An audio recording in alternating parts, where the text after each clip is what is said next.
আপোনাক চেলেঞ্জ কৰিছো, আপুনি বলটো জাতি কেইটা ঘৰ ভাঙিব? আপুনি ঘৰ ভাঙি আপুনি নিজেই অশান্তিত থাকিব লাগিব।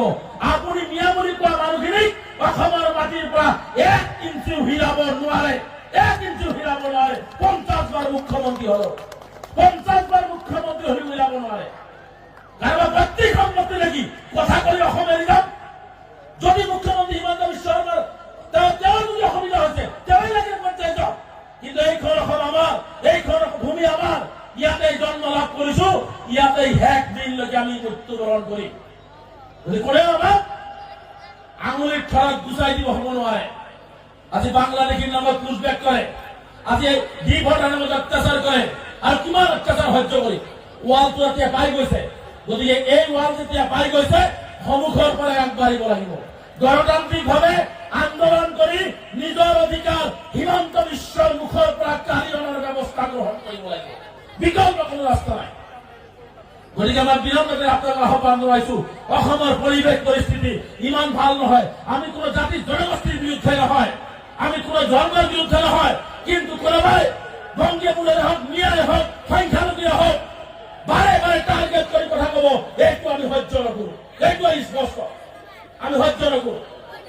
গতিকে এই কথাবিলাক এইকাৰণে কব লগা হৈছে যে অসমৰ সাম্প্ৰতিক পৰিস্থিতিত আমি বৰ এই মুহূৰ্তত সংখ্যালঘু সমাজ অসহায় হৈ আছে, আৰু এই অসহায় সংখ্যালঘু সমাজৰ মূল মেৰুদণ্ড হিচাপে সদৌ অসম সংখ্যালঘু ছাত্ৰ ইউনিয়নৰ পতাকা সন্মুখত থাকি সংখ্যালঘু ৰাইজৰ নেতৃত্ব বহন কৰিব লাগিব, সংখ্যালঘু ৰাইজৰ নেতৃত্ব বহন কৰিব লাগিব। গতিকে আপোনালোকক মই দুটা কথা কৈ মোৰ বক্তব্য শেষ কৰিম। যিমানেই যি অত্যাচাৰ নহওক কিয়, যিমানেই বতাহ বৰষুণ ধুমুহা নহওক কিয়, আপোনালোকে ইয়াৰ পৰা সংকল্প লৈ যাওক, আমি জেহাদ কৰিম। জেহাদ কিহত কৰিম? আমি শিক্ষাৰ জেহাদ কৰিম, কলমৰ জেহাদ কৰিম।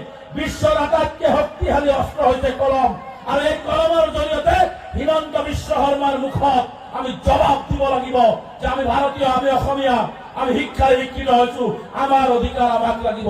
আৰু কেতিয়া পাৰিব? যেতিয়াই আপোনাৰ ল'ৰা ছোৱালীৰ হাতত কলম তুলি দিব, যেতিয়াই ল'ৰা ছোৱালীৰ হাতত কলম তুলি দিব। শিক্ষাৰ বিপ্লৱ সৃষ্টি কৰিব লাগিব, শিক্ষাৰ যুদ্ধ ঘোষণা কৰিব লাগিব। পেটত গামোচা বান্ধি দিয়ক, মানুহ নাখাই নমৰে, লাগিলে এসাঁজ খাব, এসাঁজ সাঁচি ৰাখি সন্তানক পঢ়াৰ খৰচৰ ব্যৱস্থা গ্ৰহণ কৰক।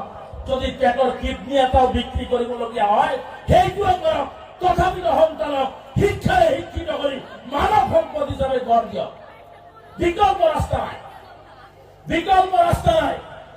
আমি শিক্ষিত কৰাবই লাগিব। মহিলাসকলক আমি শিক্ষিত কৰিব বিচৰা নাই, মহিলাসকলক আমি